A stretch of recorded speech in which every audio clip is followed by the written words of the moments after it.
Between the late 8th and mid-11th centuries, Britain experienced a sustained period of contact, conflict, and integration with Scandinavian peoples, mainly Danes, Norwegians, and Swedes, collectively known as the Vikings. Their arrival reshaped political borders, trade systems, and local cultures across the islands. The period begins not with a single invasion, but with a gradual pattern of maritime movement from the north, influenced by population pressure, economic opportunity, and the development of advanced shipbuilding in Scandinavia. The first recorded Viking activity in Britain occurred in 793 at Lindisfarne, a monastic island off the northeast coast of Northumbria. That raid marked a new phase in Britain's history, signaling the beginning of sustained northern incursions. Over the next decades, coastal monasteries and trading ports faced repeated attacks. Yet the Viking story in Britain extended far beyond raiding. It became a long process of settlement, adaptation, and eventual absorption into the existing Anglo-Saxon kingdoms. Understanding Viking Britain requires tracing both causes and consequences.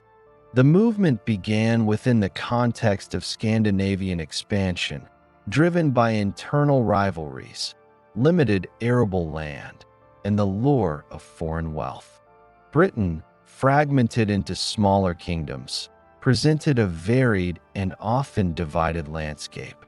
Northumbria, Mercia, Wessex, and East Anglia each responded differently to external threats, creating a complex historical sequence that linked local politics to wider European change.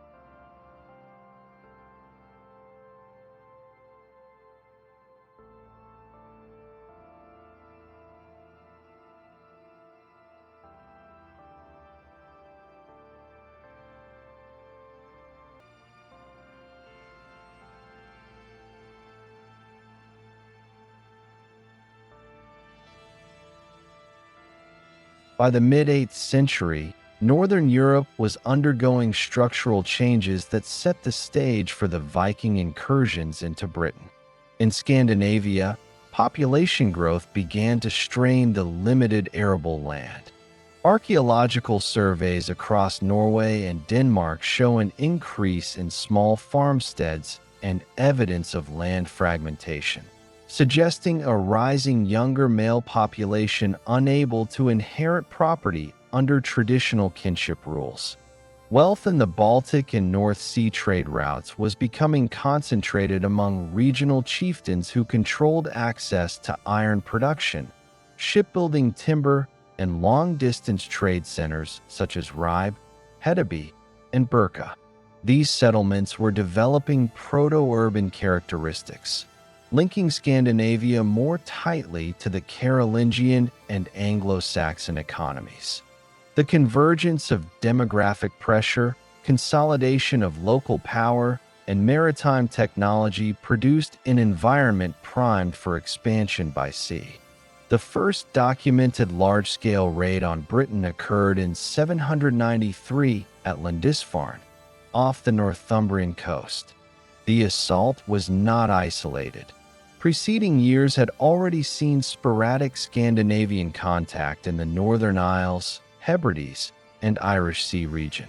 The Lindisfarne raid's significance lies in its impact on literate monastic observers who recorded it, not its uniqueness. Subsequent attacks in 794 on Jarrow and in 795 on Iona confirm an emerging pattern of opportunistic strikes against undefended coastal religious sites. Archaeological evidence from the early 9th century indicates similar raiding activity in western Scotland and Ireland, forming a continuous network of maritime movement across the North Atlantic. Scandinavian activity around the British Isles increased sharply in the 830s.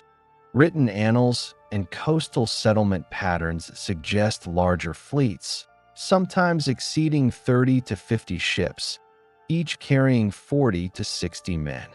These groups operated seasonally at first, returning home after raids, but by mid-century began overwintering in Ireland and northern Britain. The transition from raiding to settlement is evidenced by finds such as the Torksey Winter Camp in Lincolnshire, dated by coinage and stratigraphy to c. 872 to 874, though smaller camps existed decades earlier. The ability to sustain such fleets presupposed sophisticated logistical planning, ship repair facilities, and coordinated leadership, features of a society accustomed to organized seaborne warfare. The Frankish world indirectly contributed to the intensification of attacks on Britain. Charlemagne's consolidation of power and his military campaigns in Saxony disrupted traditional trade networks along the southern North Sea. Scandinavian raiders, initially focused on the Frankish coast, encountered growing Frankish naval defenses and tribute payments, notably after the 820s, which made England, less fortified and politically fragmented, a more profitable and accessible target. This continental shift explains the surge in Viking presence along England's eastern and southern coasts after 835, coinciding with weakened Anglo-Saxon maritime readiness. Within England, early responses to Viking raids were inconsistent. The kingdoms of Northumbria, Mercia, Wessex, and East Anglia each pursued independent defensive measures.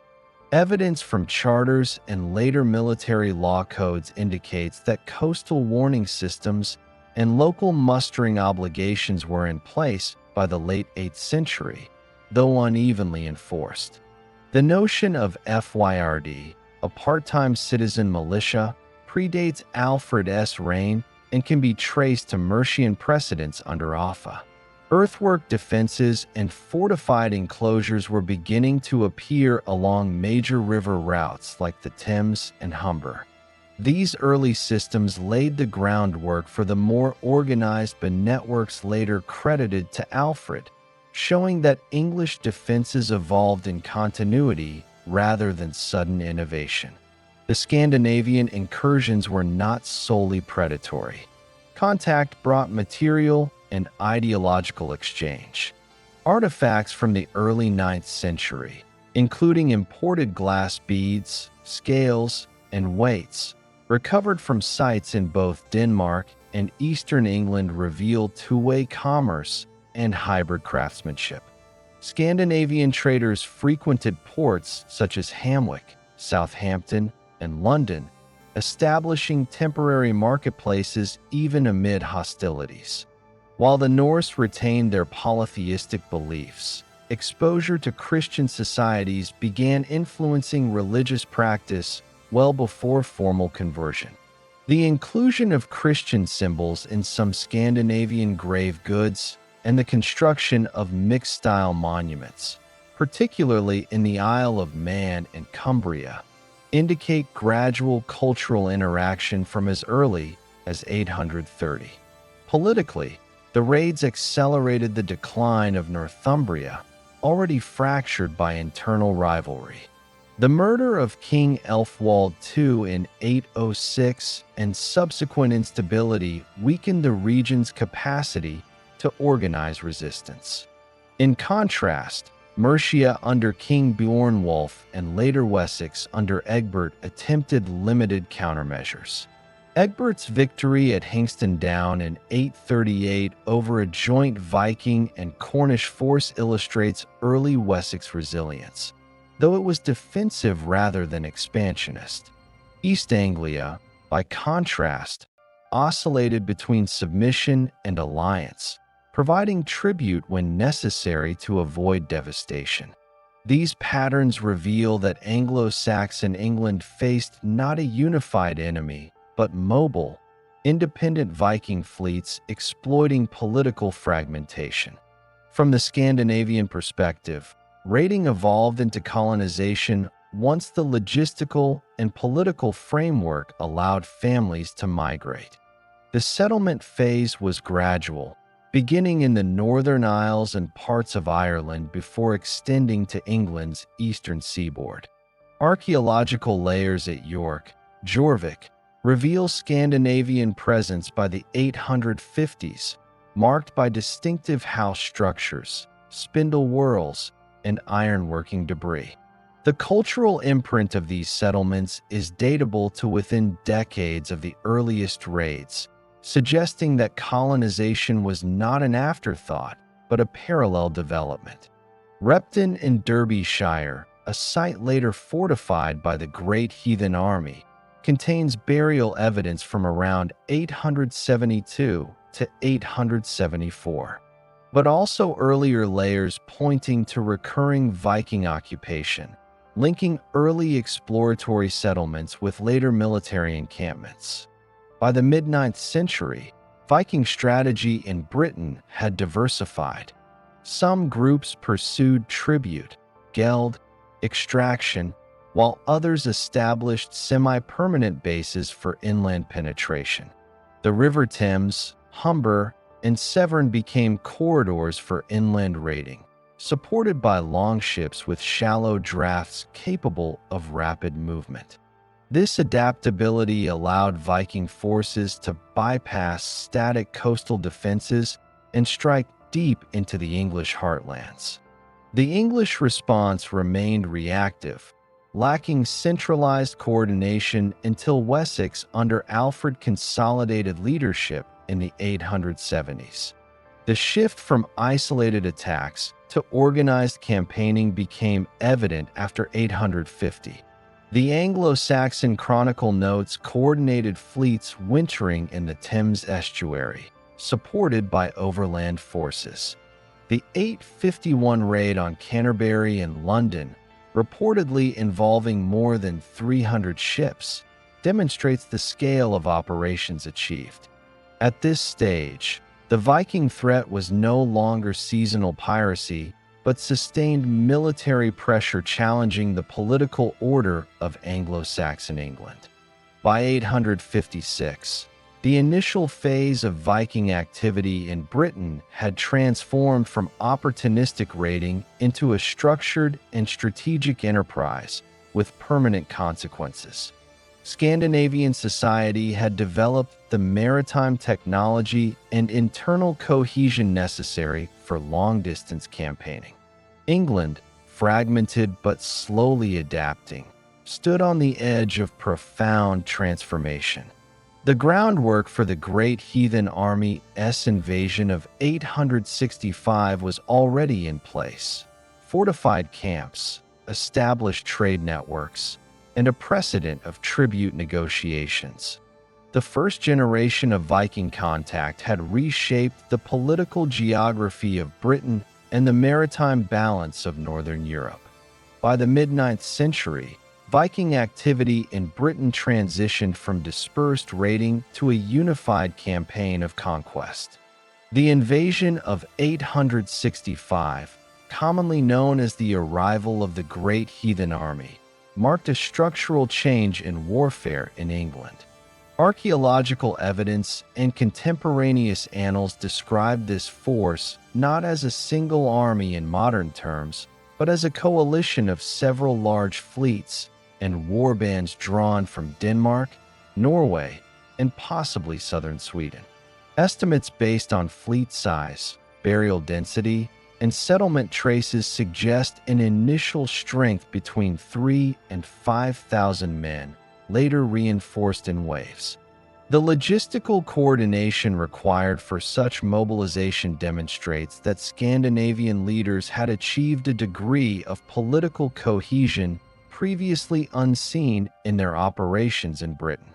The army landed in East Anglia, a region strategically chosen for its accessibility via the North Sea and navigable rivers, as well as its relatively weak central authority. King Edmund of East Anglia avoided confrontation, providing horses and supplies in exchange for peace. This pragmatic submission allowed the Viking forces to establish a base of operations for their inland campaign. East Anglia's compliance also reflects the limits of localized Anglo-Saxon power.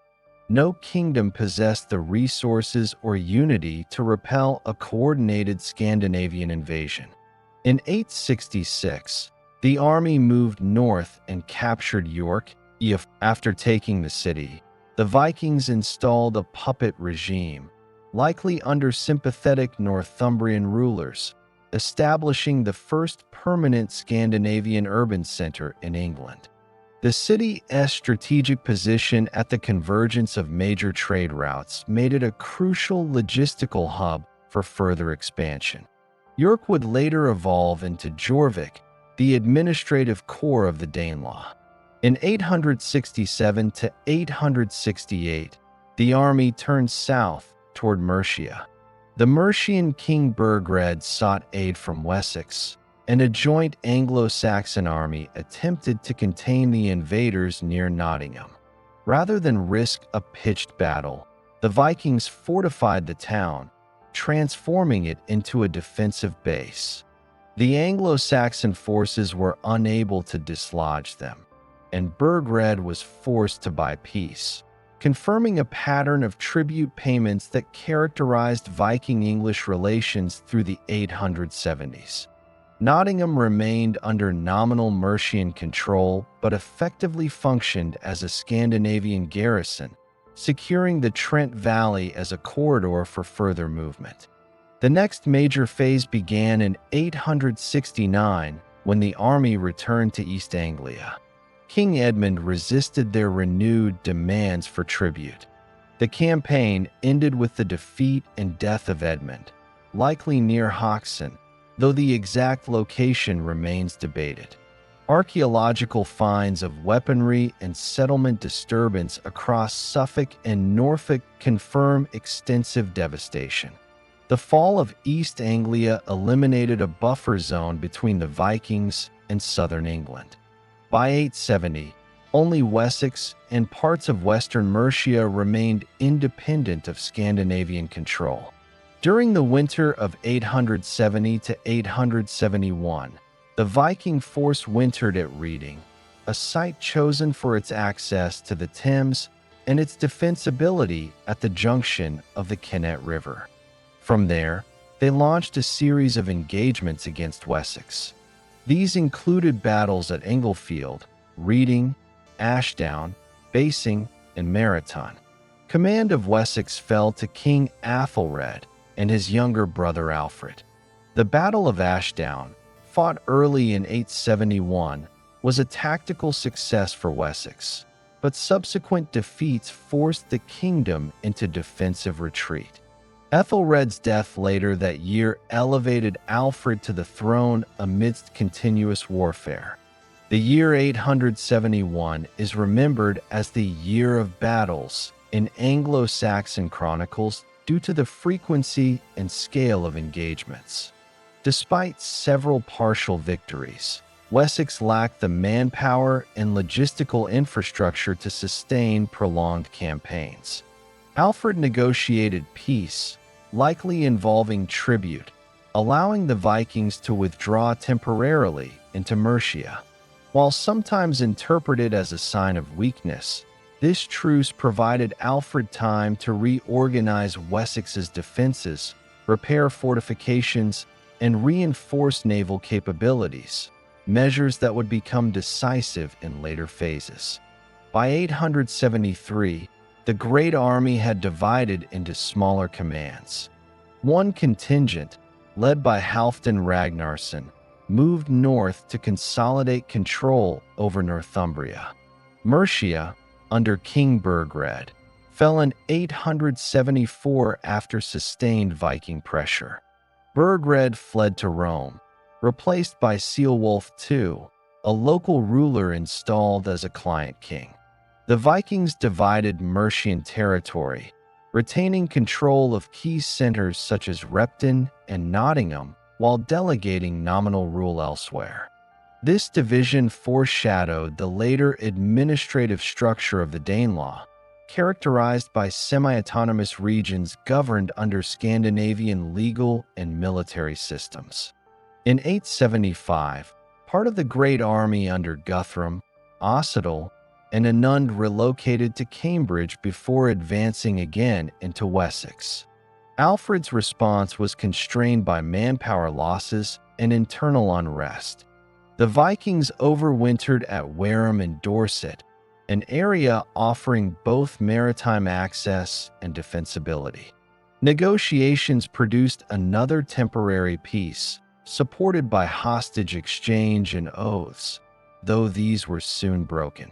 By 876, Guthrum's forces had moved to Exeter, but severe weather and the loss of ships and storms along the south coast limited their campaign.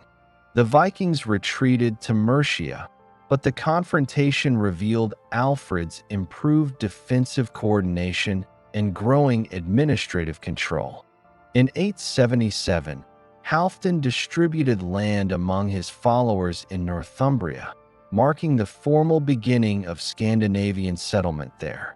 This transition from raiding to colonization altered the demographic and economic structure of northern England. Place name evidence, land divisions, and coinage bearing Scandinavian motifs indicate an organized policy of settlement and governance.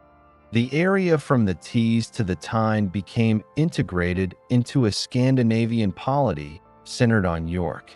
Agricultural continuity, coupled with the introduction of new legal customs, signaled the formation of the first stable Norse-English society in Britain. Meanwhile, Guthrum launched a renewed invasion of Wessex in early 878, achieving temporary surprise by striking during the winter months, an uncommon practice in early medieval warfare.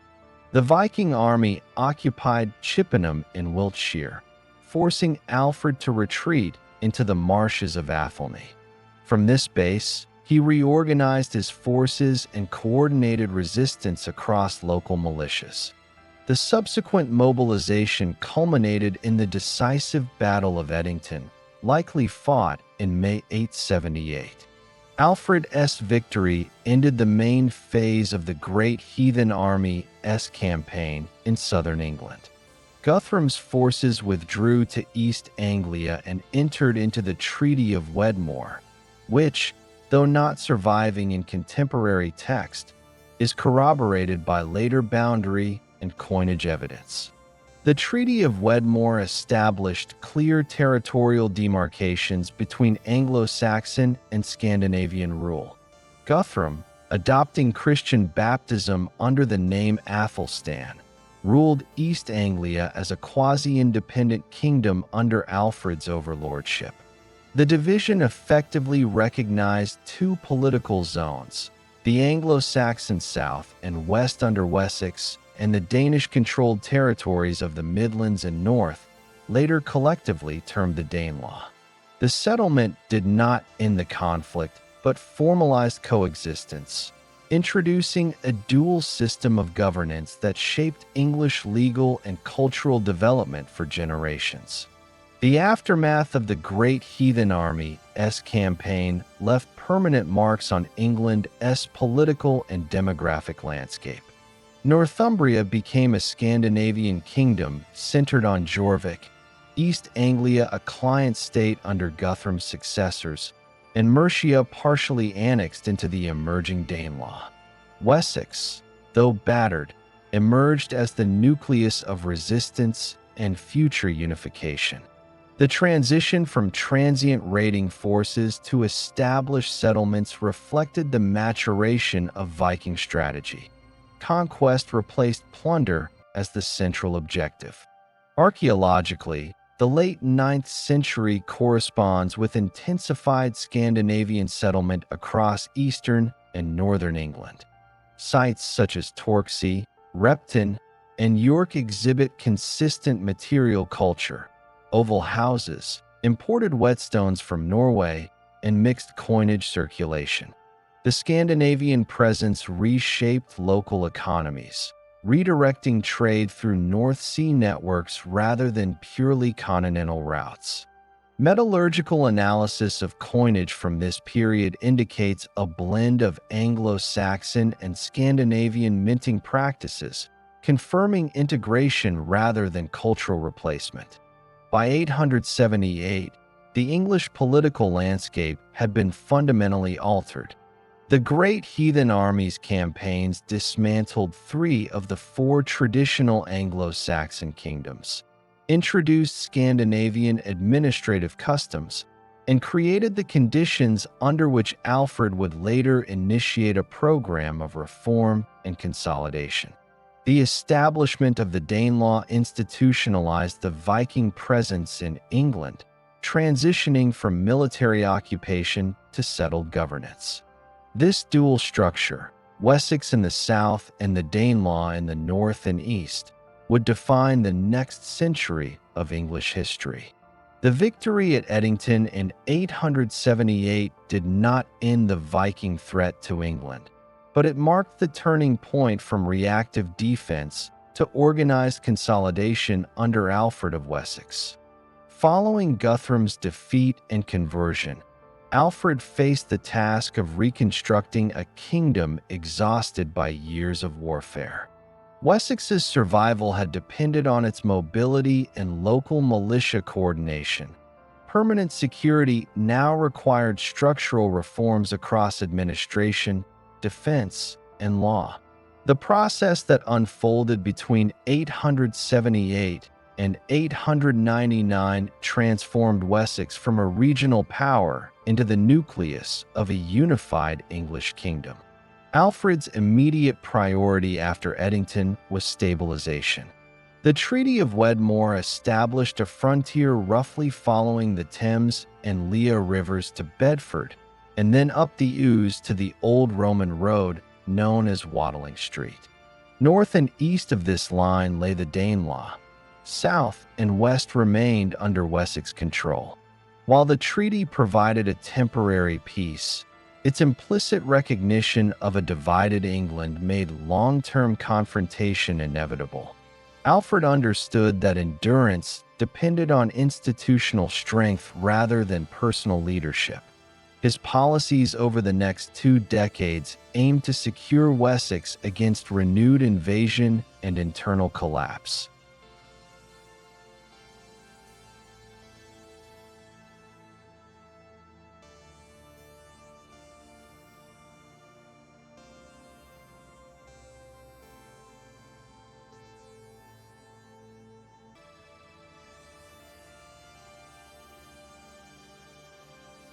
One of Alfred's most enduring achievements was the creation of a permanent defensive infrastructure, the base system.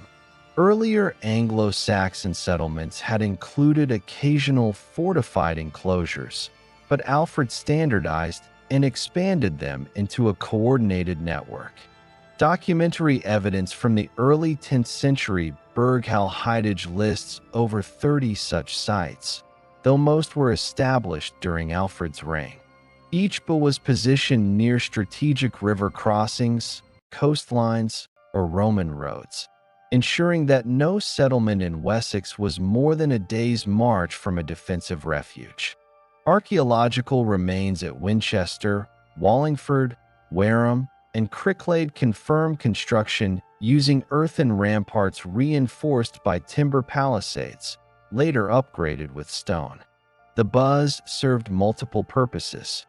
Militarily, they provided strong points against Viking incursions, capable of sheltering local populations and acting as bases for counterattack.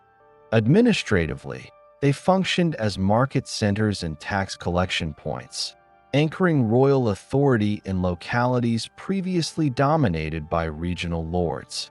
Each base garrison and maintenance were financed through a system of Heidage assessments, linking military obligation to landholding. This integration of defense and administration signified the emergence of early centralized governance in England. Parallel to fortification, Alfred restructured the military levy, the FYRD. Before his reign, local militias were raised seasonally and disbanded after campaigns.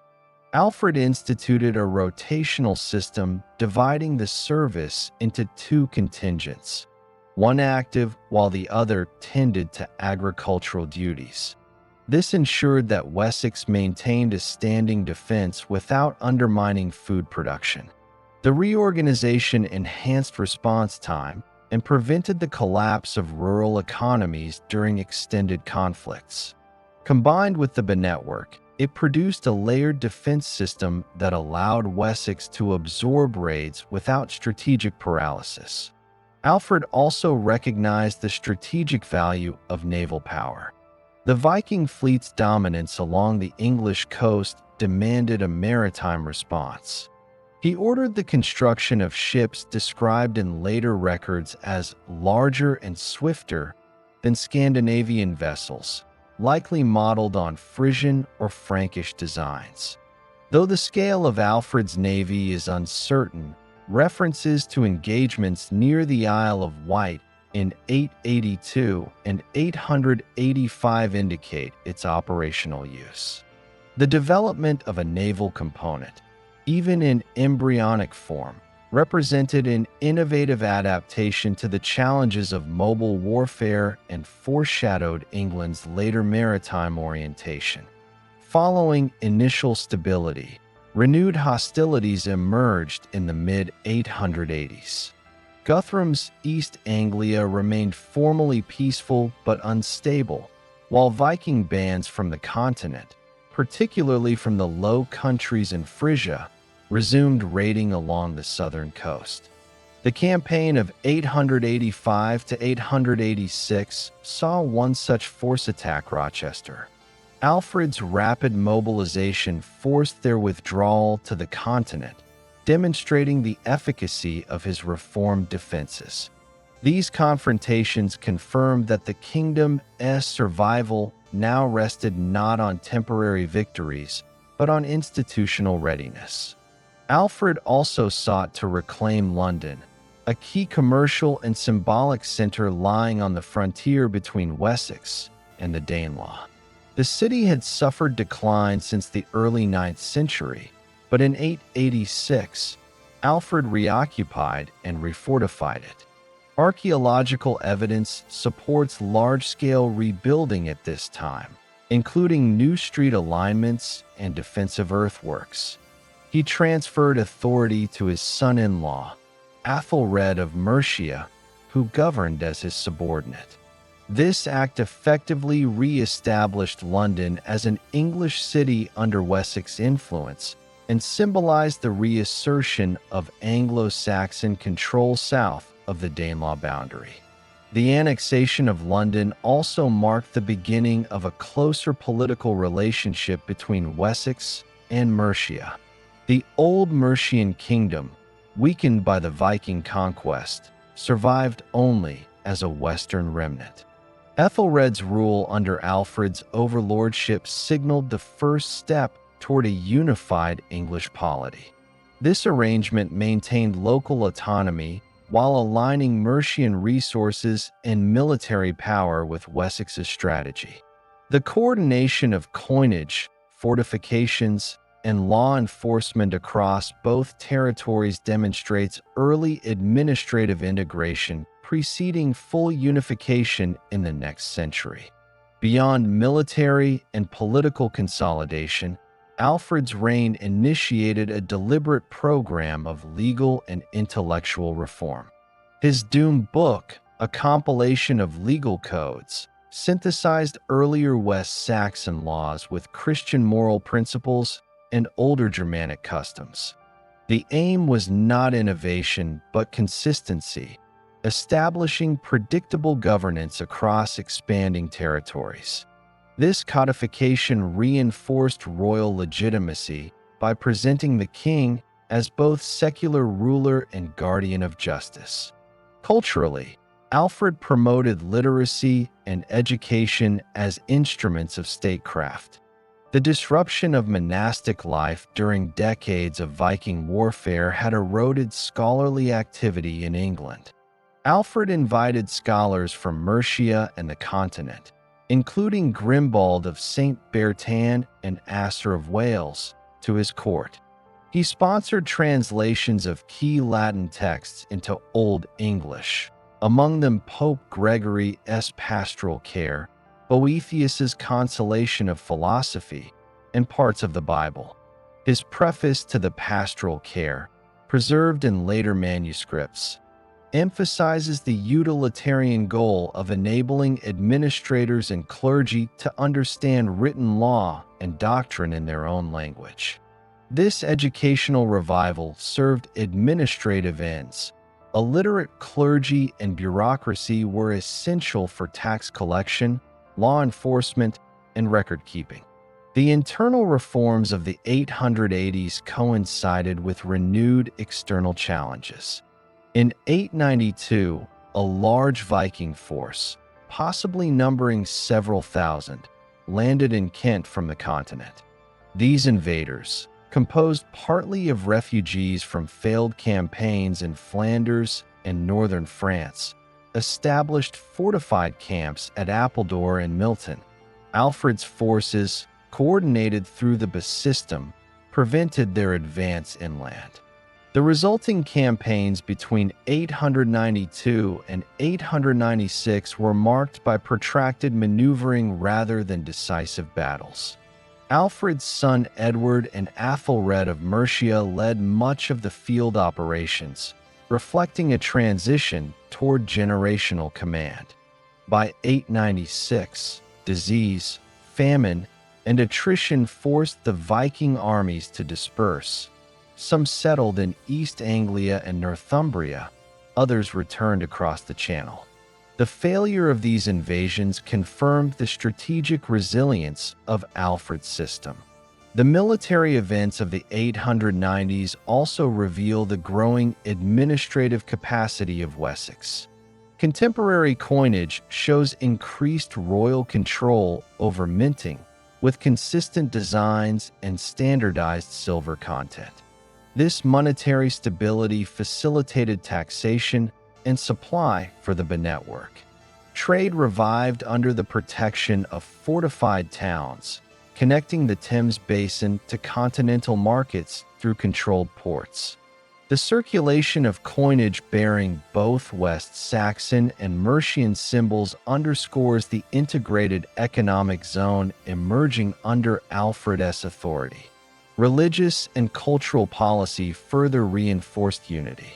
Alfred promoted monastic restoration, particularly in areas devastated by earlier Viking raids. He endowed new churches at Shaftesbury and Athelney, while encouraging local magnates to fund smaller religious houses. The emphasis on ecclesiastical renewal served practical purposes. Monasteries doubled as centers of education and administrative literacy. Their revival under royal patronage strengthened ideological cohesion within the kingdom. Diplomatically, Alfred maintained cautious relations with neighboring powers.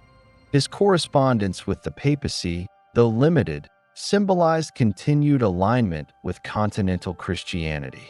He also established trade agreements with Frisia, promoting controlled commerce that benefited his coastal defenses through the import of shipbuilding materials. There is indirect evidence of contact with Welsh rulers, suggesting that Alfred's influence extended westward through a mix of military and diplomatic pressure. By the late 890s, Alfred's policies had achieved measurable outcomes. The Kingdom of Wessex possessed defined borders, a functioning administrative system, fortified infrastructure, and a literate governing elite. The balance of power in England had shifted permanently. While the Danelaw remained intact, it no longer posed an existential threat to southern England. The Viking settlements north and east had become territorial rather than purely military entities, constrained by Alfred's defensive network. Alfred's death in 899 concluded a reign that redefined kingship in early medieval England. His reforms established the framework through which his successors, notably Edward the Elder and Ethelflaed of Mercia, would initiate the reconquest of the Danelaw. The institutional continuity between Alfred's military, legal, and administrative systems and the later unified kingdom underscores his reign's structural significance. After Alfred died in 899, England entered a period of calculated expansion under his son, Edward the Elder, and his daughter, Ethelflaed, Lady of the Mercian. These territories operated under mixed governance, blending Norse military customs with surviving Anglo-Saxon administrative frameworks. Local jarls and Danish lawmen administered justice, collected tribute, and maintained armies of trained warriors, the Huscarls, ready for regional defense or plunder. Edward's succession in Wessex faced initial challenges. His cousin Ethelwold, son of Alfred's elder brother Ethelred I, claimed the throne. Ethelwold's rebellion, launched from royal estates in Wessex, quickly gained Danish backing in Northumbria and East Anglia. By 902, Ethelwold led a joint Viking-Anglian force southward. The confrontation culminated in the Battle of the Holm, likely fought in East Anglia.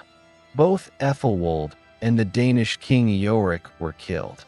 Although technically indecisive, the battle eliminated the most serious rival to Edward's authority and reasserted Wessex control over its heartlands. After 902, Edward and Ethelflaed began a deliberate strategy of fortification and encroachment upon the Danelaw. This approach extended Alfred's defensive system into a tool for expansion. Instead of purely defensive sites, new fortified settlements served as forward bases for conquest. Archaeological surveys confirm major bases were built or strengthened at Hertford, Witham, Warwick, Towcester, and Buckingham during this period, forming a chain of military pressure along the Danelaw's southern border. The siblings' partnership was central. Ethelflaed, ruling Mercia jointly with her husband Ethelred, led campaigns that paralleled Edward's advances from the south. Following Ethelred's death in 911, Ethelflaed ruled Mercia in her own right. Her leadership, rare for the era, earned widespread respect among both Mercians and allied Welsh rulers. Between 912 and 918, she launched a systematic reconquest of central England, capturing Derby in 917 and Leicester in 918. These victories effectively dismantled the western portion of the Danelaw. Edward mirrored these successes in the south and east. In 917, his forces took Bedford and Colchester, reasserting royal authority in Essex. He resettled English populations in former Viking regions and installed loyal ealdormen to govern them. Coins minted under Edward's name began appearing in these areas soon after, providing tangible evidence of political reabsorption. The Boo at Malden in Essex, for instance, became a key coastal stronghold, securing the Thames estuary against Scandinavian incursions. By 918, Ethelflaed's campaigns reached their peak. Historical annals record that the people of York, then under Norse control, offered submission to her. Although she died before formalizing that control, this episode marks the first instance of Norse leaders in Northumbria acknowledging southern overlordship. Her death in June 918 left Mercia vulnerable to fragmentation, but Edward moved quickly to integrate it directly under his rule. By 919, he had secured recognition across Mercia and East Anglia, consolidating what was, in practice, the first unified English kingdom. The period also witnessed intensified diplomatic and military interaction with the remaining Viking enclaves in the north. Northumbria, centered on York, remained outside Edward's reach. Norse power there persisted under leaders with fluctuating ties to Ireland and the Isle of Man. The maritime connection between Dublin and York strengthened after 902, when Norse groups expelled from Ireland re-established themselves in northern England. Their presence gave the region a dual identity, part Scandinavian, part Anglo-Saxon, and introduced complex economic links between the Irish Sea and the North Sea worlds. Archaeological evidence from Jorvik, York, in this period supports this interpretation. Excavations at Coppergate reveal a dense urban settlement with Scandinavian-style timber buildings, metalworking workshops, and extensive trade networks reaching as far as the Baltic. Imports of amber, glass, and silver ingots from Scandinavia appear alongside English pottery and coinage. This blend of cultures reflects a hybridized society rather than a purely Viking enclave. Edward's consolidation of the South and Midlands also redefined governance. His administration extended the West Saxon model of royal authority, centered on the Witan, royal council, and regional ealdormen, into formerly Danish territories. Law codes issued in his name reinforced loyalty to the crown while tolerating local customs under Danelaw practice, a pragmatic approach that eased integration.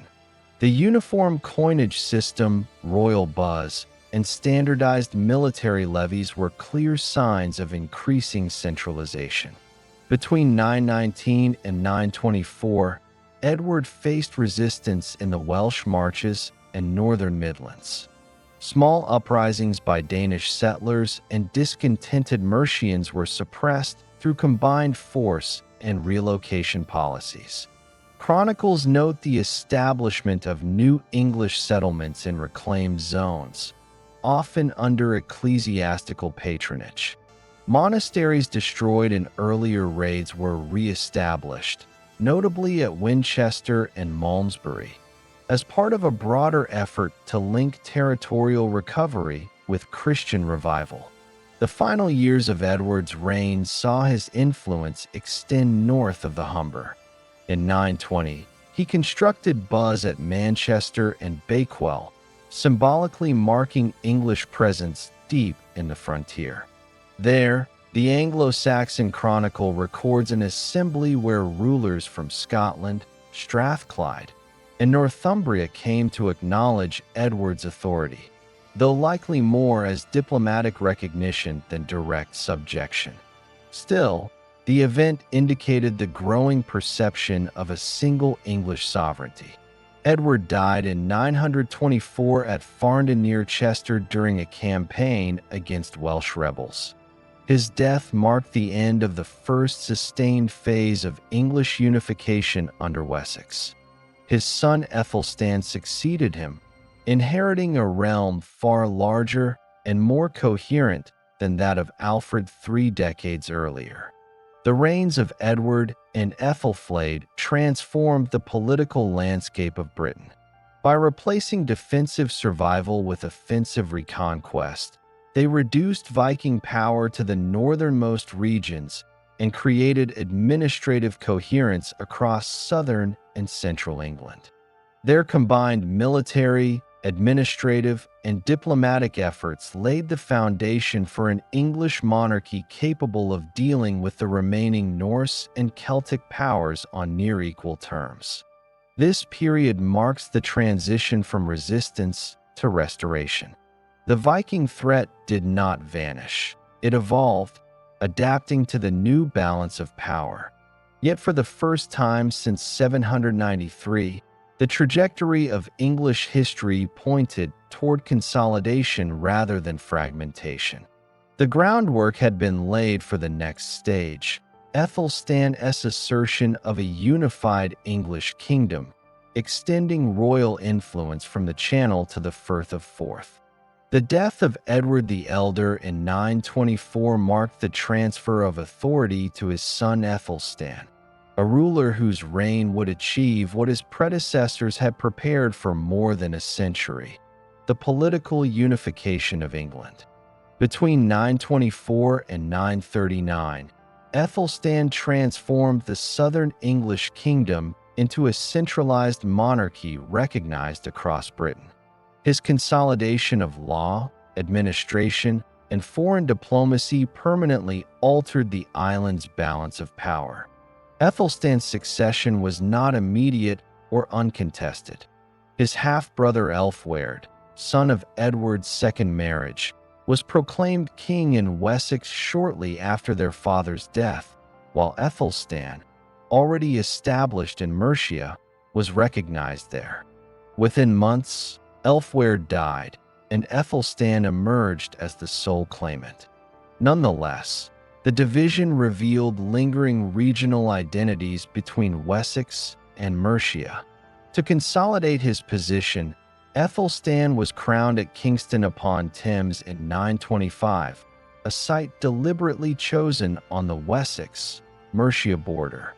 The ceremony emphasized continuity with Alfred and Edward's dynasty and symbolized the union of the two regions under a single monarch. Once secured on the throne, Aethelstan pursued an assertive policy of internal integration. His administration built on his father's and aunt's reconquests by strengthening royal authority over newly recovered Danelaw territories. Charters and witness lists from his reign reveal the growing participation of regional leaders from East Anglia, the Midlands, and Northumbria in the royal court, a sign of both political outreach and increasing centralization. The King's Witan, or council, evolved into a national body, drawing representatives from across England. Coinage from Aethelstan's reign further illustrates this consolidation. Uniform silver pennies bearing his name, and title Rex Totius Britanniae, King of all Britain, circulated widely, replacing regional issues. Mints operated in over 30 towns, from Winchester and London to York, demonstrating both administrative reach and economic integration. Archaeological finds of Aethelstan's coinage across the former Danelaw indicate an economy that, for the first time, functioned under a single monetary system throughout England. Relations with the church also played a crucial role in this consolidation. Aethelstan cultivated ecclesiastical support through grants, synods, and law codes, reinforcing the Christian order. His laws, preserved in collections such as the Greatley and Thunderfield codes, expanded upon Alfred's model, stressing public justice, market regulation, and penalties for social disorder. Bishops were prominent in his council, and monasteries regained influence as centers of learning and administration. Notably, Aethelstan encouraged the establishment of schools and scriptoria, reinforcing Latin literacy as a tool of governance.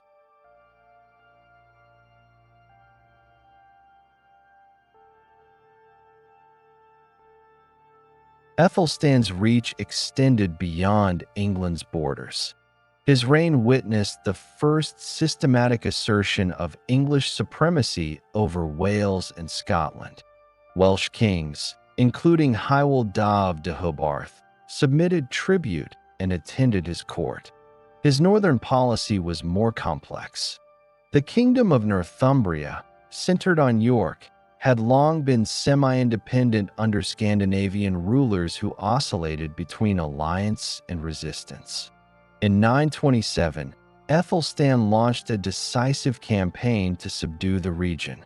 He captured York, expelled its Norse king Guthfrith, and accepted the submission of the northern and western rulers, including Constantine II of Scotland, Owen of Strathclyde, and several Welsh princes, at Emont Bridge near Penrith. That assembly of 927 was a political milestone.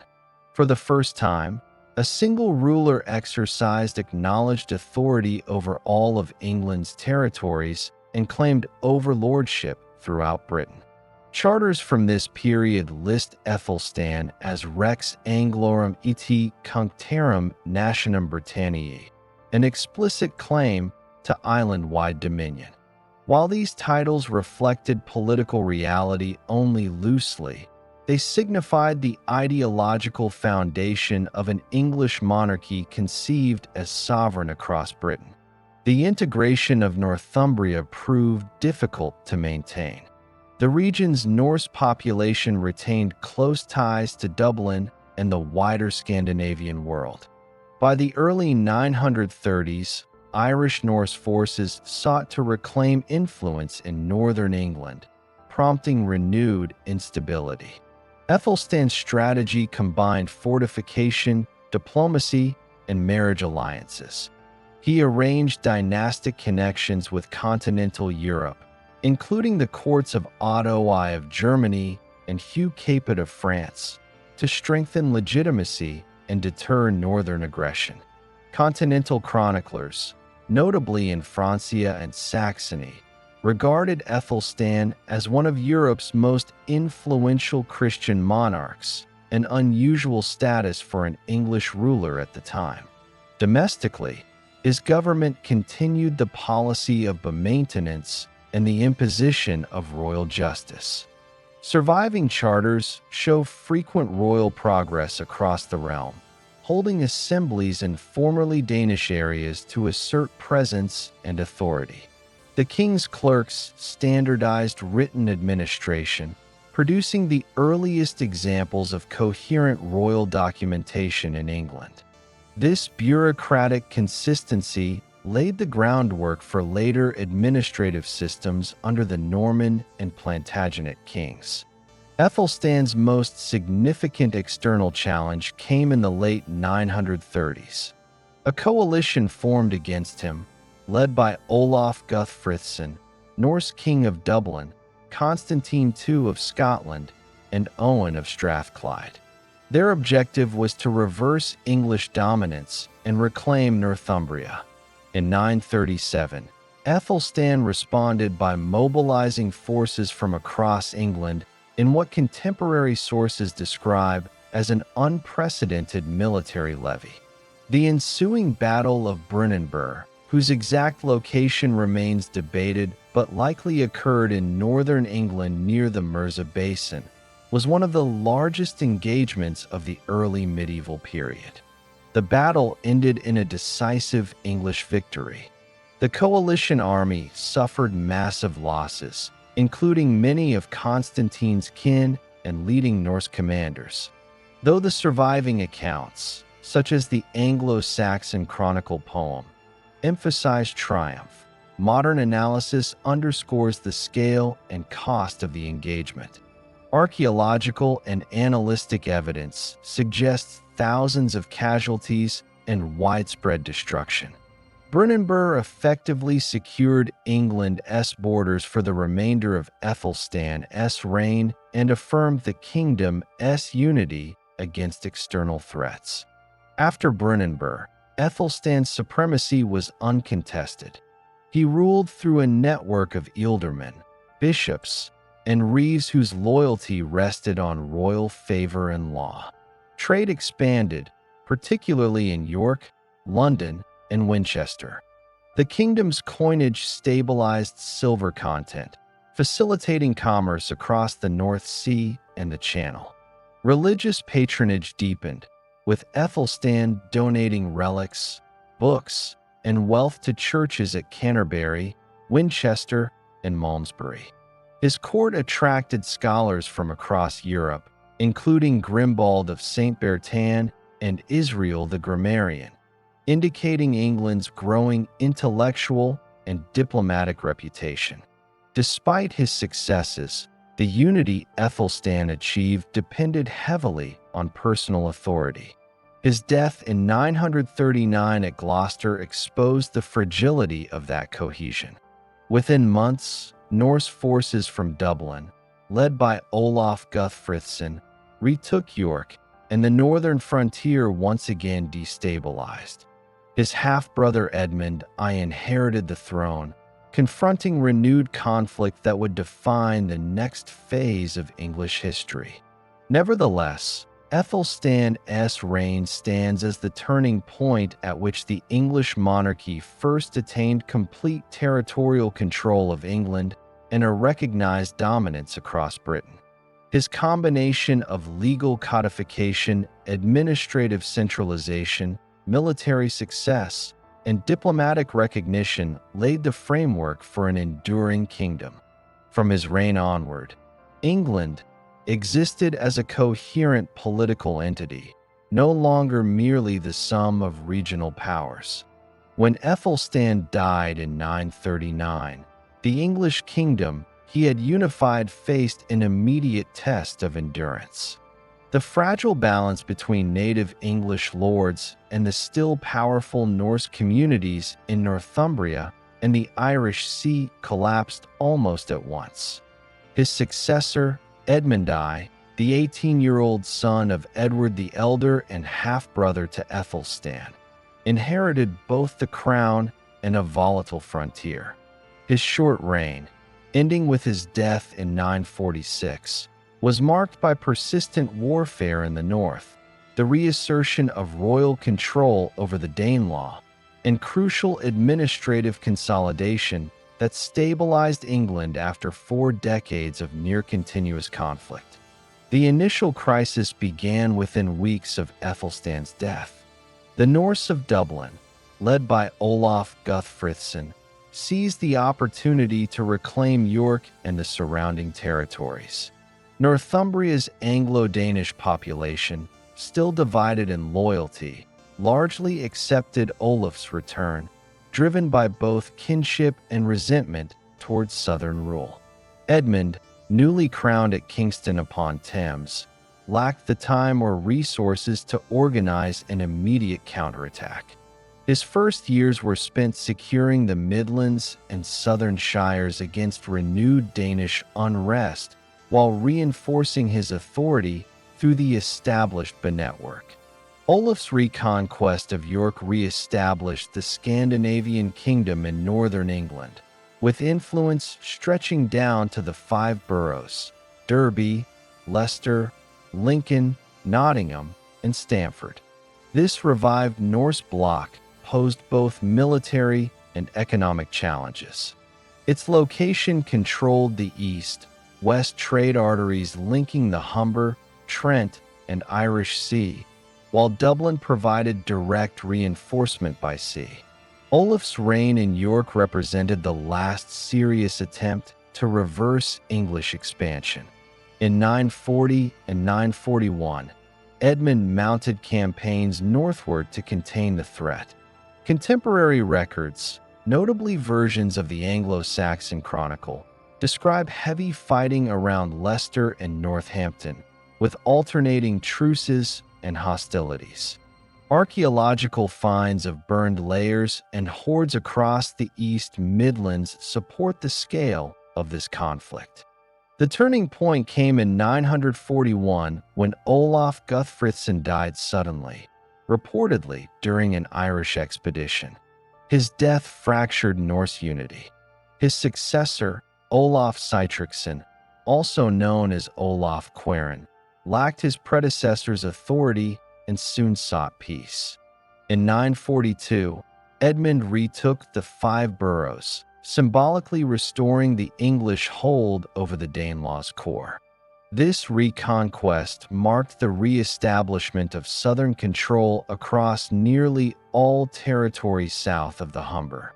The event was celebrated in the Chronicle as the recovery of what had been lost, emphasizing its importance to the formation of a lasting English realm. Administrative integration followed swiftly.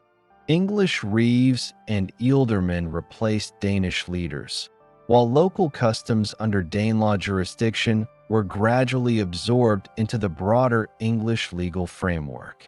Coin production resumed under royal authority in towns like Lincoln and Stamford, confirming restored governance.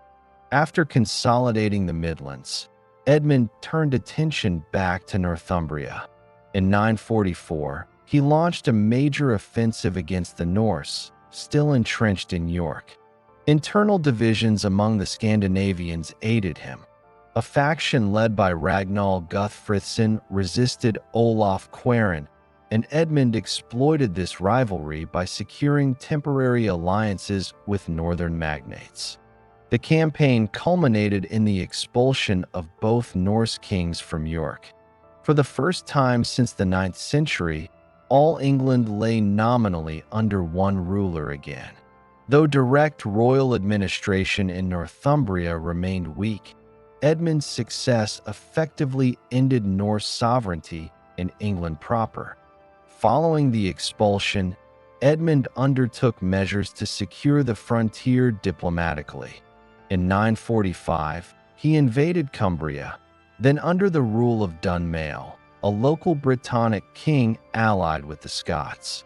After a successful campaign, Edmund devastated the region and ceded it to Malcolm I of Scotland, on the condition that Malcolm recognize him as overlord and act as protector of the northern boundary.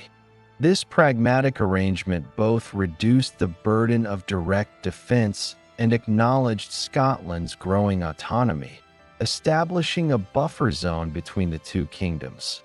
It marked a shift from outright conquest to managed diplomacy, a theme that would characterize English northern policy for the next century.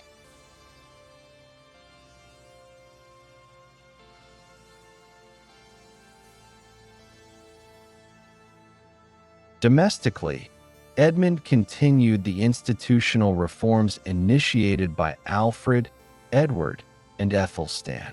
His legislation strengthened royal jurisdiction, emphasizing penalties for theft, murder, and perjury. Surviving law codes, such as the Hundred Ordinance, show efforts to regularize local courts and impose collective responsibility for maintaining peace, the beginnings of the system later known as Frank Pledge. The emphasis on order and justice reflected the monarchy's transformation from a war leadership into an instrument of governance. The ecclesiastical partnership that had supported his predecessors remained central. Edmund maintained close relations with major bishops, particularly Oda of Canterbury, who helped legitimize royal policy through church endorsement. The king's grants to monasteries at Glastonbury and Abingdon illustrate a revival of monastic life, later foundational to the Benedictine reform movement of the late 10th century. These actions tied royal authority to religious reform, reinforcing moral legitimacy at a time when military conquest alone could no longer sustain power. Economic evidence from Edmund's reign indicates continuing stabilization. Coinage remained consistent with Aethelstan's silver standard, and the presence of mints at key market towns demonstrates sustained trade. Ports such as London, Southampton, and York functioned as regional trade centers linking England to Flanders, Scandinavia, and the Rhineland.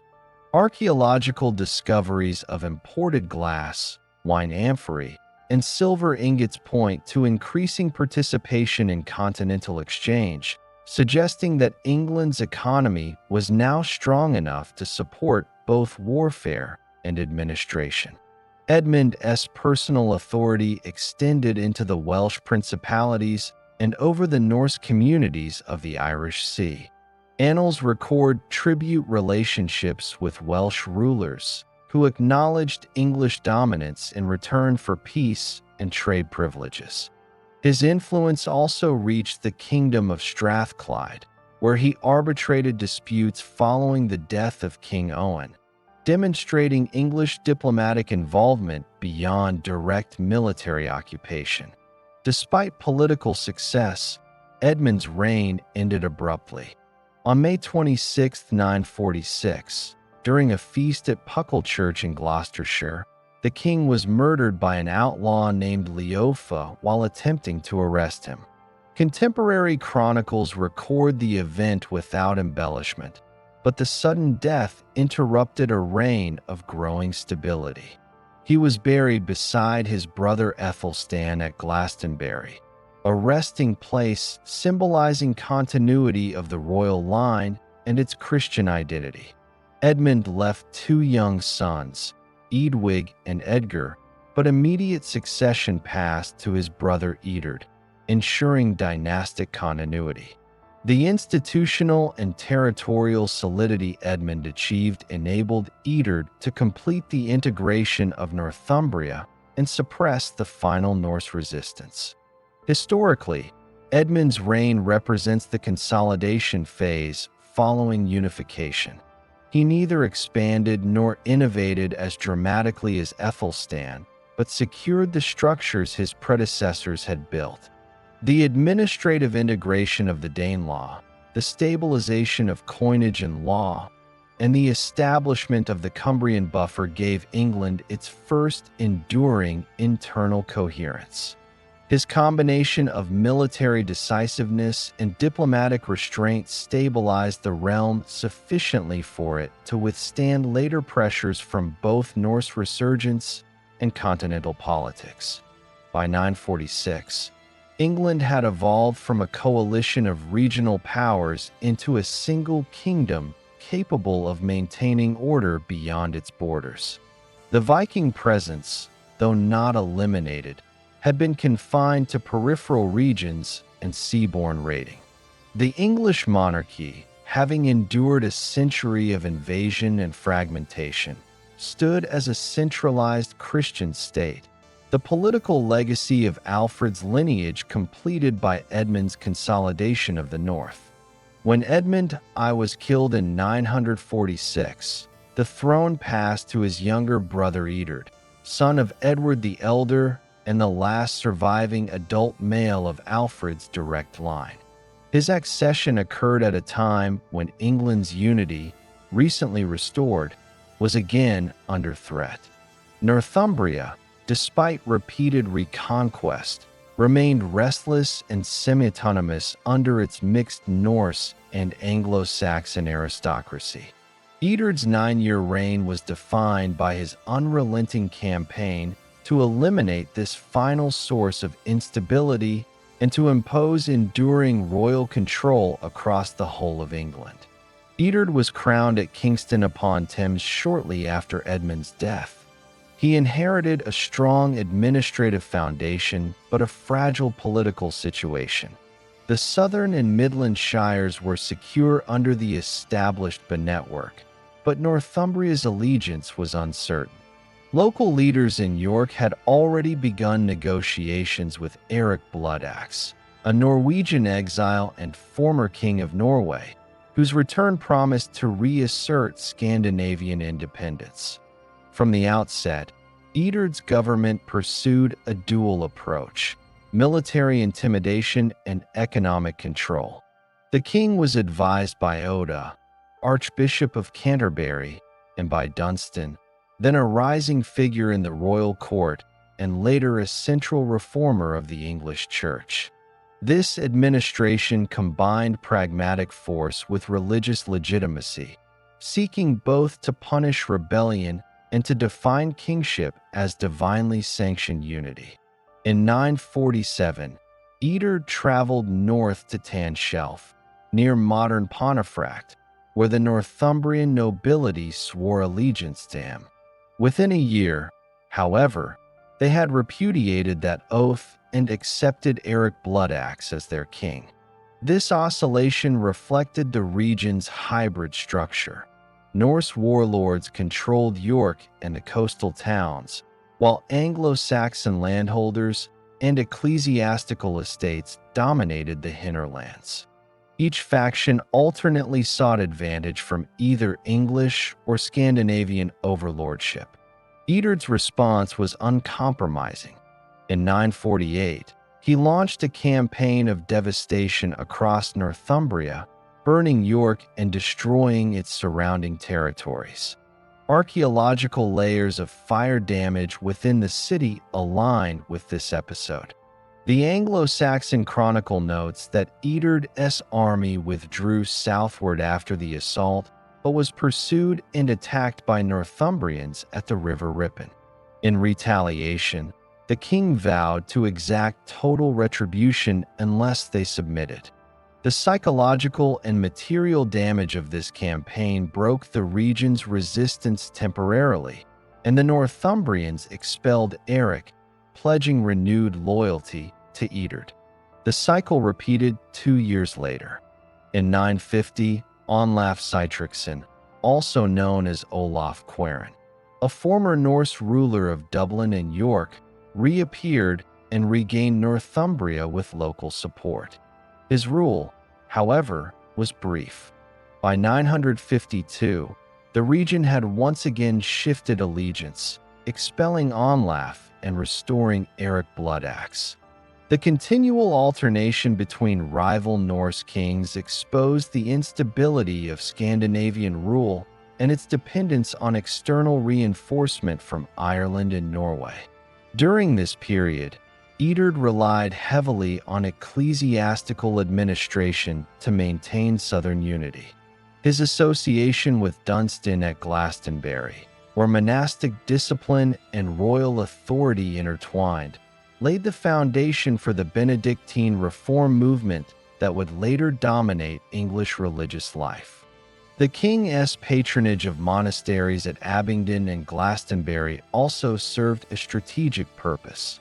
They became centers for regional administration, minting, and record-keeping, compensating for the limited royal presence in the north. Economically, Eadred strengthened control over coinage and trade. His reign standardized the design and distribution of pennies, maintaining silver purity and extending minting operations into former Danelaw towns. Hoards from Lincolnshire and Yorkshire show a mix of Eadred's coinage and residual Norse issues, reflecting both continuity and transition. This uniform currency system was instrumental in binding the North to southern economic networks even when political allegiance fluctuated. By 954, the persistent instability reached its end. The Northumbrians, weary of the turbulence brought by competing Norse kings, turned against Eric Bloodaxe. Sources suggest that local leaders, possibly under the influence of Archbishop Wulfstan of York, negotiated with Eadred to remove him permanently. Eric was killed at Stane Moor, on the border between Yorkshire and Cumbria, likely ambushed during a flight. His death extinguished the line of Norse rulers in England and marked the definitive end of Viking sovereignty within the island. With Eric's fall, Eadred appointed an alderman to govern Northumbria on behalf of the crown. This act transformed the region from a quasi-independent kingdom into a provincial unit under English administration. York's archbishopric remained influential, but henceforth its authority functioned within a unified political framework. Eadred's measures established the precedent for royal oversight through appointed officials rather than local dynastic rulers, a structural change that endured through the Norman period. Diplomatically, Eadred maintained stable relations with Wales and Scotland. The arrangement made earlier by Edmund with Malcolm I of Scotland continued, preserving peace along the northern frontier. Welsh princes remained tributary and attended royal assemblies. These developments allowed the crown to redirect resources from defense toward consolidation and reform. Eadred's later years were marked by ill health, but his political control remained firm. He relied increasingly on Dunstan and Archbishop Oda to manage the kingdom. Together, they pursued policies emphasizing moral order, justice, and monastic discipline.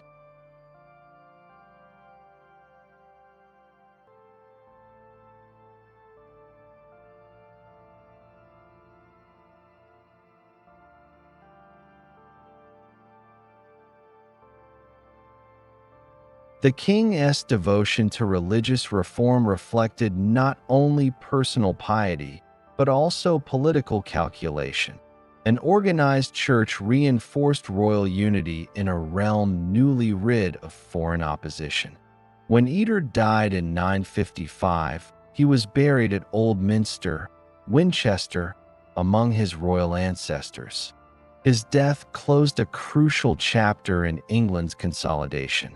In less than a decade, he had transformed a kingdom vulnerable to renewed fragmentation into one unified under stable administration and ecclesiastical legitimacy. The end of Viking rule in Northumbria completed a process begun with Alfred a century earlier. England, for the first time in recorded history, existed as a single sovereign state encompassing the entire territory from the Channel to the Tweed.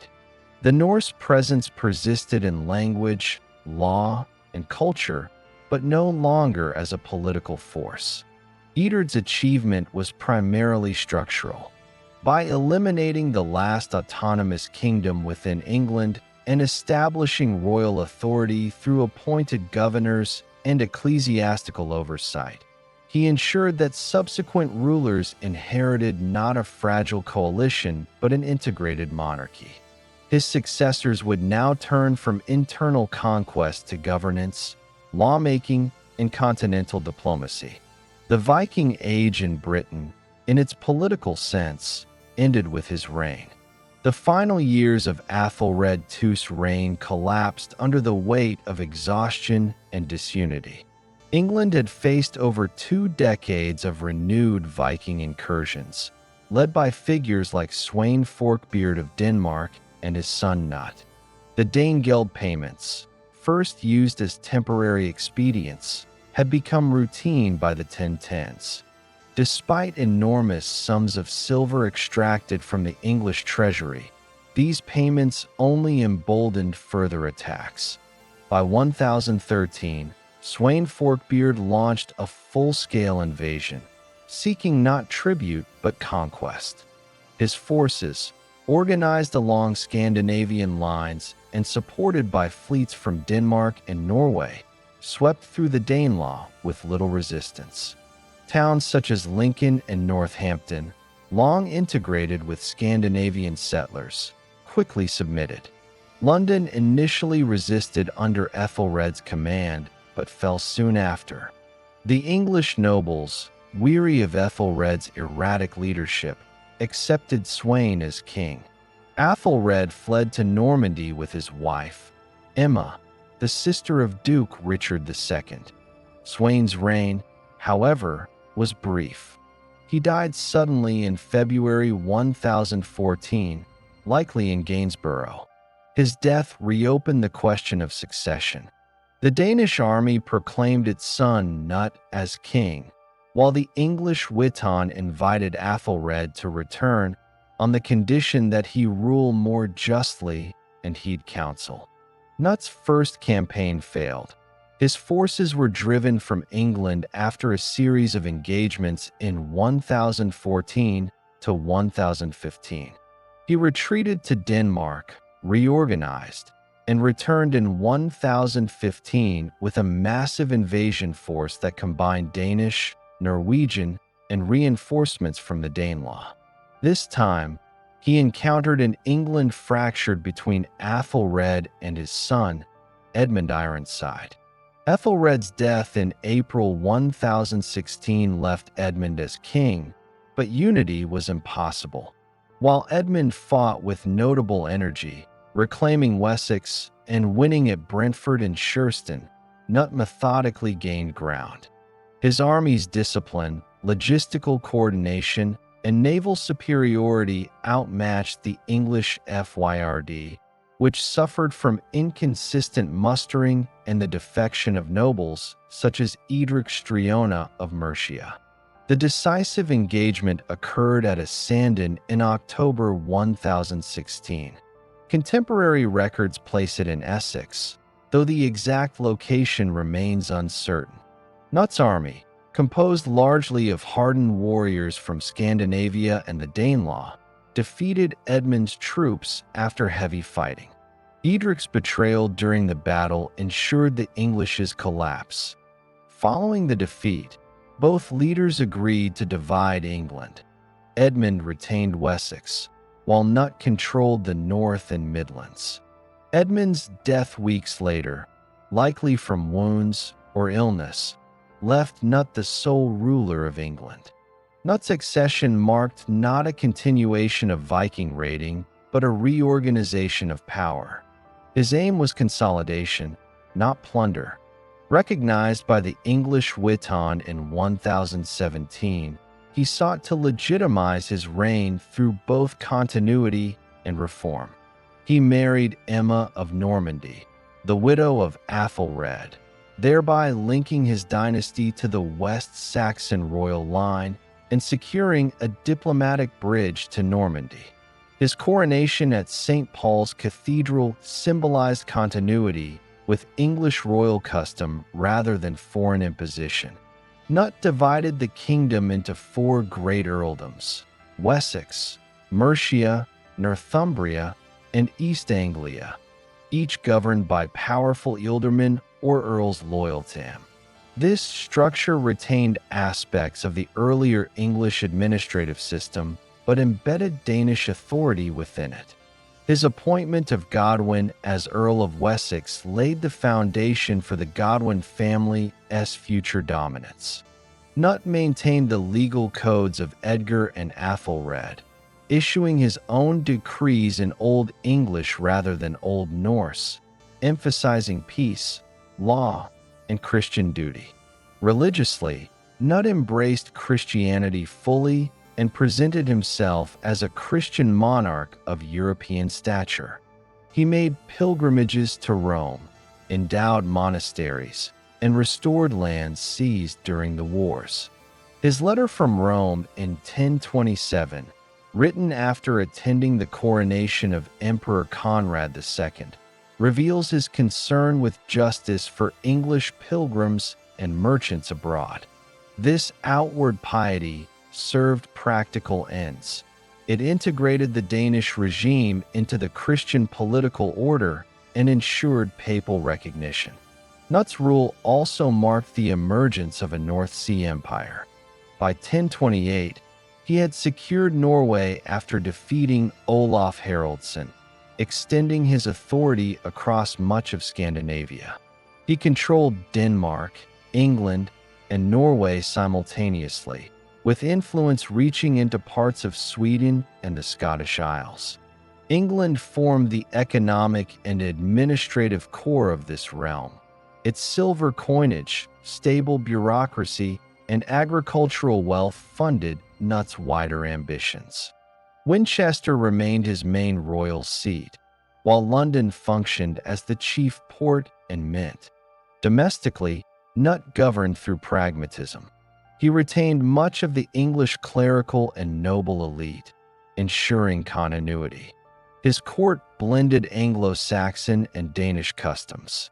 Although Scandinavian retainers occupied key positions, many English nobles regained influence under his rule. The relative peace and economic recovery of the 1020s indicate effective governance. Archaeological evidence, including coin hoards and trade goods, shows strong commercial activity, particularly in York, Lincoln, and London. Knut's foreign policy sought equilibrium between the kingdoms he ruled. His dominance of the North Sea fostered unprecedented trade between England and Scandinavia. English silver and craftsmanship circulated widely, while cultural exchange accelerated. Yet the empire's unity depended heavily on his personal authority. His ability to travel swiftly between realms, enforce loyalty, and manage succession disputes kept the system stable. The later years of his reign were marked by internal adjustments rather than expansion. In 1023, he transferred the remains of Saint Elfhe, martyred by Vikings in 1012, to Canterbury, a calculated gesture of reconciliation. His laws from the same period reveal an emphasis on order, restraint of violence, and support for the church. His approach reflected a maturing monarchy that fused Anglo-Saxon administration with Scandinavian vigor. Knut's death in November 1035 at Shaftesbury ended a remarkably stable reign. His empire, however, lacked the institutional cohesion to survive him. He left two sons, Harthacnut by Emma of Normandy, who ruled Denmark, and Harold Harefoot, his son by Elfgefu of Northampton, who remained in England.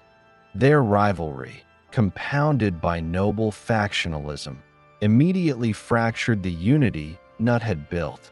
Nevertheless, Knut's two-decade rule transformed the legacy of Viking Britain.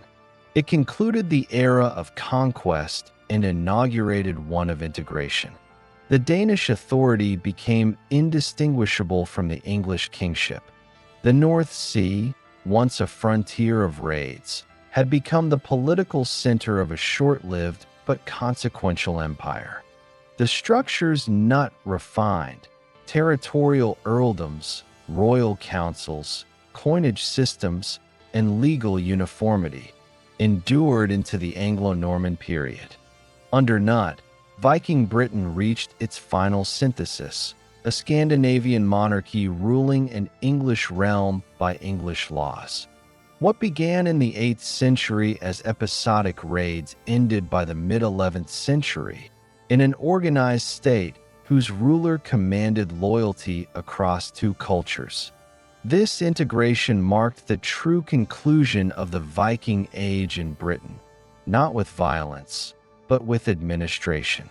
The death of Knut in November 1035 left the English realm without a clear succession framework. His consolidation of England, Denmark, and Norway had been centered entirely on personal authority. Once removed, the political structure he crafted quickly destabilized. Two rival factions emerged immediately, one supporting Harold Harefoot, Knut's son by Elfgefu of Northampton, and another backing Harthacnut, his legitimate son by Emma of Normandy.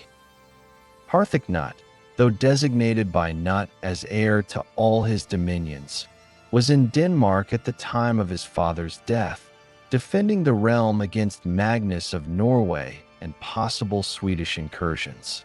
His absence left a vacuum in England. The leading earl in Wessex, Godwin, initially backed Harthacnut, aligning with Emma of Normandy, who held Winchester and the royal treasury. In contrast, the northern earls, Leofric of Mercia and Seward of Northumbria, supported Harold Harefoot, whose power base lay in the Midlands. This division reflected both political geography and family loyalties. England was effectively split in administration. Harold governed north of the Thames, while Emma and her supporters controlled Wessex and the south. The Witan, reluctant to ignite full civil conflict, endorsed this temporary division. Chroniclers describe this as a period of uncertainty rather than active war, but governance weakened.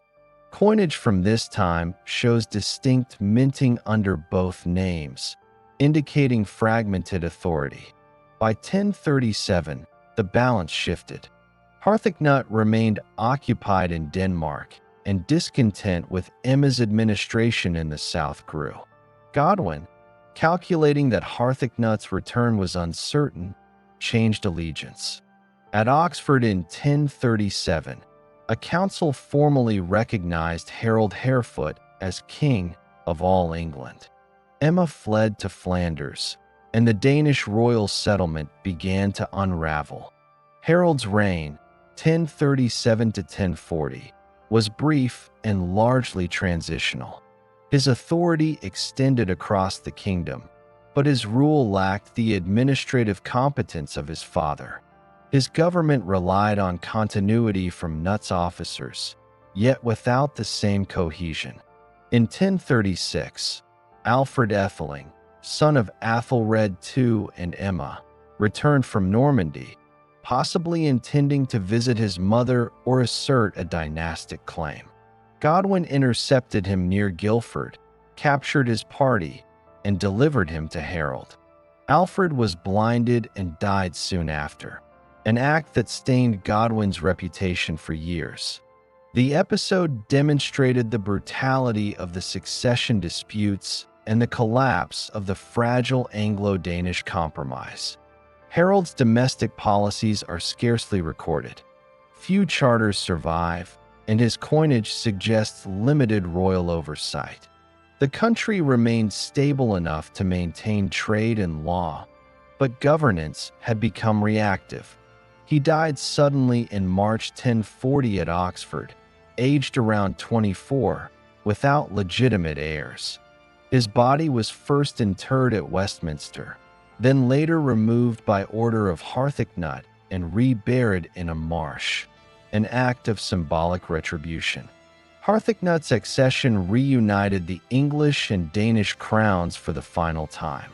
His arrival from Denmark in June 1040, supported by a fleet of 60 warships, was both a return and an occupation. The fleet's maintenance imposed a heavy tax, an immediate burden on the population, reviving memories of the old Danegeld. Harthacnut's rule began with suspicion. He punished those who had supported Harold, ordering the exhumation of his brother's remains and confiscating the lands of those seen as disloyal. His alliance with Emma was restored, but his popularity quickly eroded. Despite the harsh start, Harthacnut attempted to impose order. His reign preserved the legal structure of his father, including regularized taxation and coinage. Yet his presence in England remained uncertain. He continued to oversee Danish affairs and maintained an expansive court. His reliance on naval levies and taxation to sustain Scandinavian defense operations bred resentment. In 1041, Harthacnut made a decisive move toward reconciliation with the native English dynasty. He invited Edward, Emma's son by Athelred II, back from Normandy. Edward's arrival marked a cautious reintroduction of the Old West Saxon royal line. Harthacnut likely intended to secure a peaceful succession by naming Edward co-ruler or heir, thereby avoiding another power vacuum. This policy reflected growing pragmatism and recognition that England's political stability required local legitimacy rather than Danish dominance. The following year, during a wedding feast at Lambeth, Harthacnut died suddenly, reportedly after a seizure, in June 1042. His death ended the line of Scandinavian rulers in England. The Witan immediately elected Edward, later known as the Confessor, as king. His selection was unopposed, suggesting both exhaustion with foreign dynasties and broad acceptance of a return to native rule. The end of Danish control did not erase its imprint. The earldom system not had formalized persisted under Edward, shaping English political geography. Figures like Godwin of Wessex, who had risen under Nut, remained dominant. Godwin's power, and that of his sons, defined the politics of Edward's reign. The administrative continuity of coinage, law, and church organization showed how completely Danish rule had merged with English custom. Relations with Denmark cooled but did not collapse. Harthacnut's death left Denmark to Magnus of Norway, yet no English effort was made to interfere. England turned inward, focusing on consolidating the monarchy's authority. Edward's ascension symbolized a reversion to the pre-Viking royal lineage, but the monarchy he inherited was shaped by the Viking century, centralized, monetized, and defined by strong regional earldoms. By 1042, the Viking Age in England had reached its political conclusion. For more than 2 centuries, Scandinavian warriors, settlers, and rulers had shaped the island's history. From the first raids at Lindisfarne to the death of Harthacnut, The process evolved from plunder to settlement, from conquest to integration. The Danes left not as foreign invaders, but as participants in an English kingdom molded partly in their image. The North Sea world Nutt envisioned did not survive as heirs, yet its economic and cultural networks endured. Trade continued to link England with Denmark and Norway. Scandinavian law terms, personal names, and place names remained embedded in the English landscape. The collapse of direct Danish rule thus marked not the end of influence, but its absorption into the structure of the English state. Edward's succession in 1042 marked the return of the Old West Saxon royal house after nearly 3 decades of Danish rule. He inherited a kingdom that was stable, wealthy, and highly centralized, its systems of taxation, law, and coinage refined under Nutt's administration. Yet beneath that surface stability lay a web of competing power centers. The earldoms of Wessex, Mercia, and Northumbria had become semi-autonomous under their local magnates, and Edward's ability to act independently depended on managing them. Educated in Normandy during his exile, Edward entered kingship with limited domestic support but strong Norman connections. His mother, Emma, initially sought to influence policy, though her power waned within 2 years. By 1043, Edward, aided by the Earls Leofric, Seward, and Godwin, moved decisively to strip Emma of control over the royal treasury in Winchester. This early assertion established his independence but foreshadowed the persistent tension between crown and nobility that defined his reign. The political landscape of mid-11th century England revolved around 3 men: Godwin of Wessex, Leofric of Mercia, and Seward of Northumbria. Among them, Godwin was preeminent. Raised under Nutt and married to Jitha, a Danish noblewoman, he commanded both southern England and the loyalty of his sons, notably Harold and Tostig. Their combined influence eclipsed that of the king in many regions. Edward, while formally sovereign, governed through consensus, relying on the Witan to balance these magnates. Edward's Norman background introduced a subtle cultural shift. He invited Norman clerics and advisors, appointing Robert of Jumiages as Bishop of London and later Archbishop of Canterbury. This policy alienated the English nobility, who viewed the appointments as favoritism. The growing Norman presence at court created tension between continental and native factions, a division that would later define succession politics. In 1045, Edward consolidated internal alliances by marrying Edith, the daughter of Godwin. The union was politically expedient but personally distant. No children resulted, and the marriage failed to cement lasting trust between the two families. Military affairs during Edward's early reign were dominated by external threats that never materialized. Magnus I of Norway briefly claimed overlordship of England in 1045 to 1046, but was preoccupied with Scandinavian wars. Edward maintained peace largely through diplomacy, benefiting from the general decline of Viking power across the North Sea. Trade and taxation flourished. Tensions within England, however, intensified in 1051. A dispute in Dover between Edward's Norman guest, Eustace of Boulogne, and the townspeople escalated into violence. Edward ordered Godwin to punish the town. Godwin refused without a lawful hearing. The confrontation led to a full political crisis. Backed by Leofric and Seward, Edward outlawed Godwin and his sons. They fled to Flanders and Ireland, while Queen Edith was sent to a convent.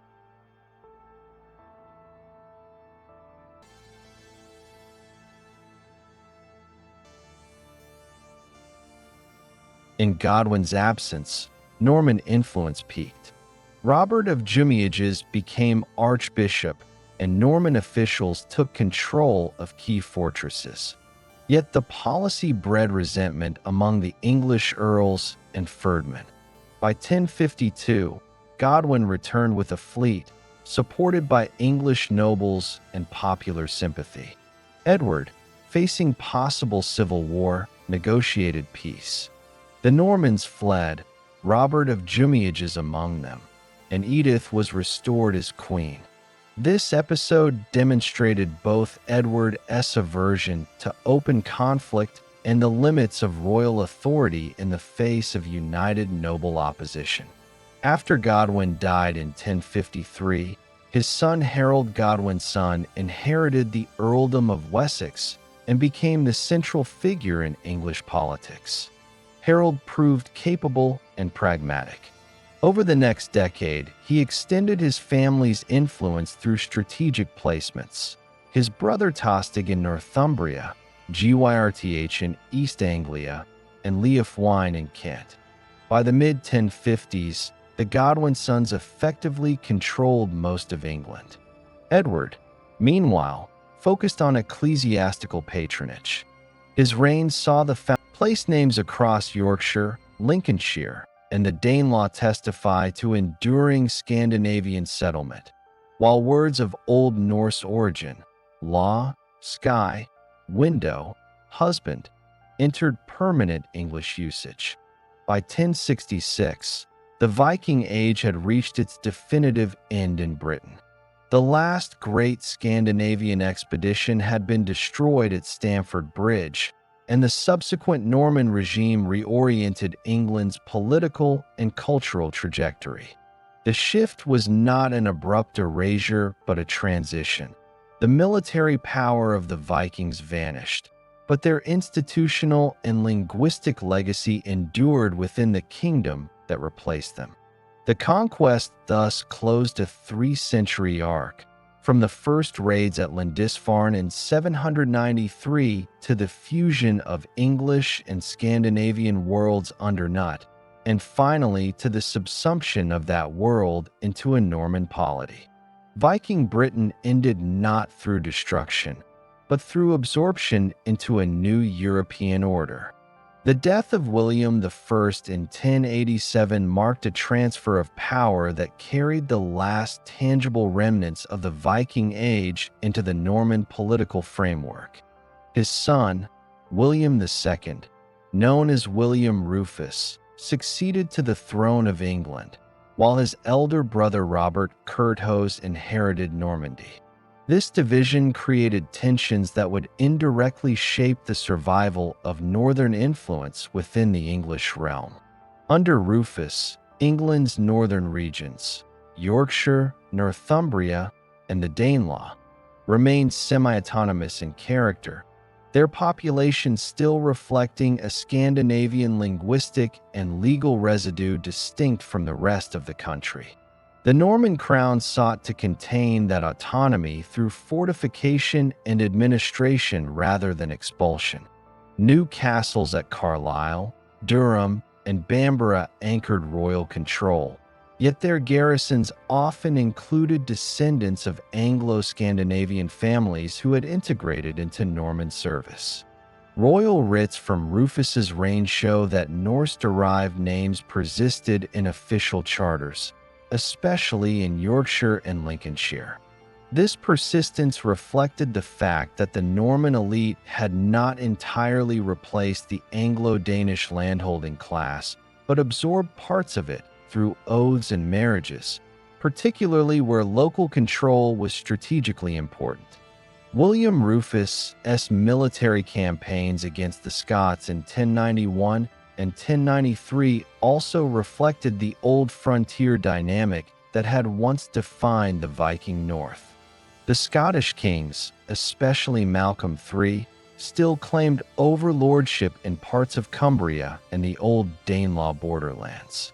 Norman England's responses were shaped not only by feudal policy, but also by inherited Viking-era defensive logic, rapid fortification, localized militias, and seasonal campaigning adapted to northern terrain. Though the Norman kings did not view these as Scandinavian traditions, their tactical lineage lay in the hybrid warfare of the 10th and 11th centuries when English and Norse settlements coexisted. After William Rufus died in 1100, his brother Henry I secured the throne with remarkable speed. His consolidation of authority deepened the absorption of Viking Britain's remaining structures. Henry's legal reforms, particularly his codification of customary law and the development of royal writs, drew upon precedents from both Anglo-Saxon and Danish systems.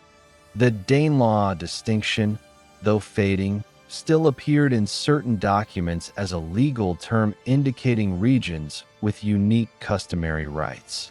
These included variations in property inheritance, local jury composition, and the continued use of the hundred and wapentake divisions, terms derived from Scandinavian administrative practice. Henry I's reign also marked the decline of Norse linguistic presence in governance, but not in daily speech. In the early 12th century, the Doomsday successors and monastic scribes still recorded many Old Norse personal names, settlements, and field terms. Archaeological evidence supports this continuity. Sites in York, Lincoln, and Nottingham show ongoing urban occupation with artifact types, weights, combs, and jewelry, consistent with late Viking-era design, gradually replaced by continental styles. These layers date from 1100 to 1150, confirming a generational transition rather than an abrupt cultural break. Henry's policy of integrating local elites continued the trend of mixed identity. Prominent northern families, such as the Gospatricks of Northumbria, the Morcar's descendants, and several Lincolnshire landholders of Danish ancestry, retained status within the Norman hierarchy. They provided military and administrative service under feudal terms while maintaining distinct onomastic traditions. The linguistic hybridization of Old English and Old Norse accelerated during this period, particularly in Yorkshire and the East Midlands. Many Middle English dialect features trace their stabilization to precisely this time frame, where the Norse-influenced vocabulary of everyday life blended with Norman French in administration.